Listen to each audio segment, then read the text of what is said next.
So bali, nandito po tayo ngayon sa 7.5 hektar. So anyog po nito ayon dito kay kuya. Siya yung nung may-ari. So nasa 1,000 ka po nung niyog po ere. So may mga langka po siya. Ayan. May Indian Mingo. So yung iba naman po hindi pa siya namumunga, pero meron po sa mga Jelimina.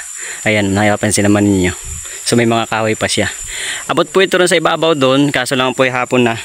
So hindi na po tayo akit sa pinakang ibabaw. So dito lang po tayo kukuha ng video sa baba. So meron po itong hukay na hindi siya kumakati kahit panag-araw. So yung hukay po ay dala dito sa property. So yung ayan, bali yung may bahay, so hindi na siya kasama, tawid ilog po siya.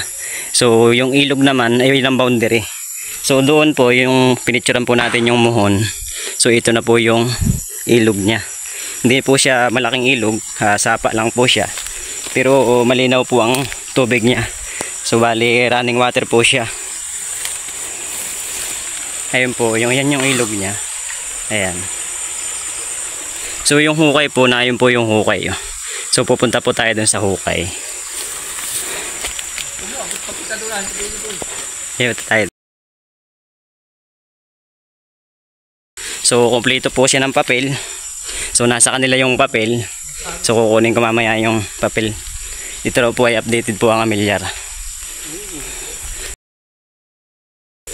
Ayan, kung mapapansin naman ninyo. Ayan, marami din siyang langka. Ito mayroon siyang mga mahogany. May anilaw siya. Ayan yung mga mahogany niya. Ayan, pag ganun siya. So pataas siya. Sa ibabaw, maganda raw sa ibabaw. Kita man view, kaso lang ito masukal. Hapon na pati. So hanggang dito lang tayo. So anyog daw nito ay nasa 1,000 kapunong niyog. Abot pa ron. So ito, pakita ko po sa inyo yung hukay. Ito po ay hindi po siya kumakati kahit panag-araw.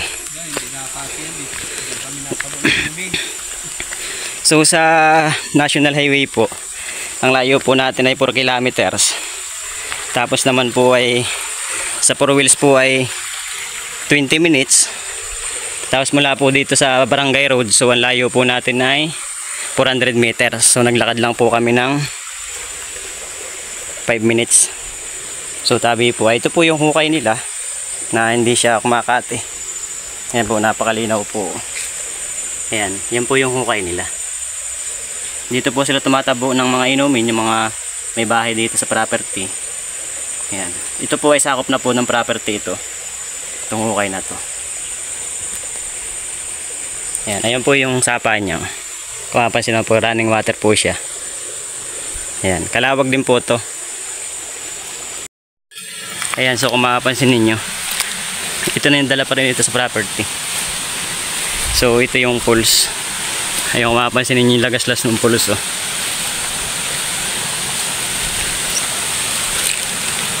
Ayan, napakalinaw.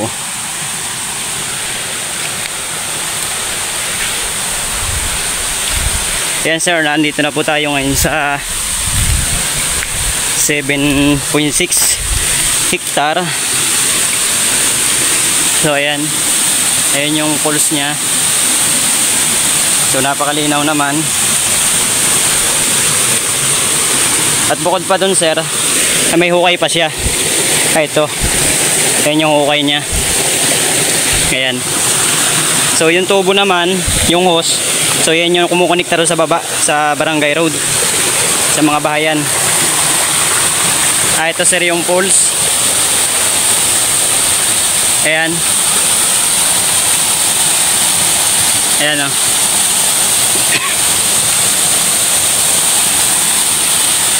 Ito yung hose nya. Ito yung nagsusupply dun sa may barangay hall. Oh.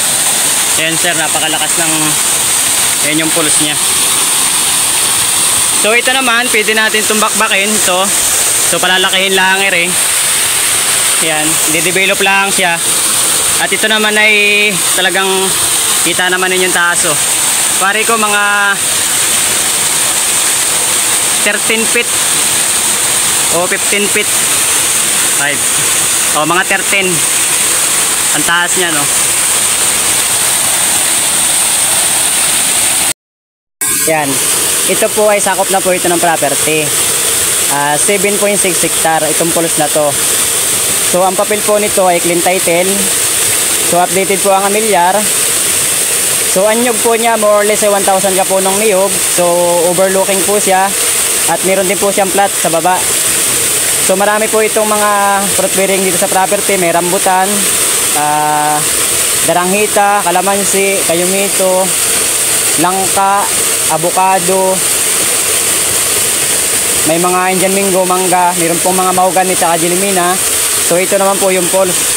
Ang layo po natin sa National Highway ay 4 kilometers. Andito na tayo sa property. So sa 4 wheels naman po ay 20 minutes lang. So nandito na po tayo. So bali ito po nga po pala ay may lakad na 5 minutes. So more than 400 meters mula sa cemented road.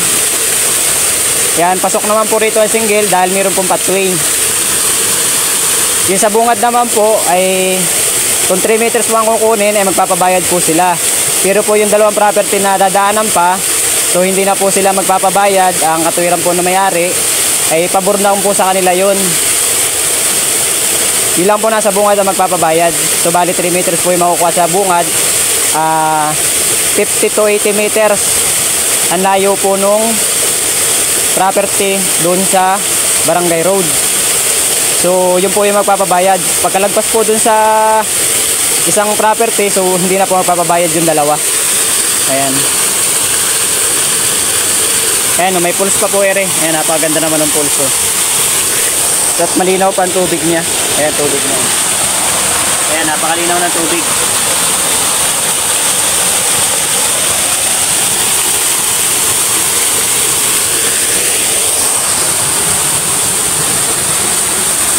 Ayan, ito na po yung property. Ayan.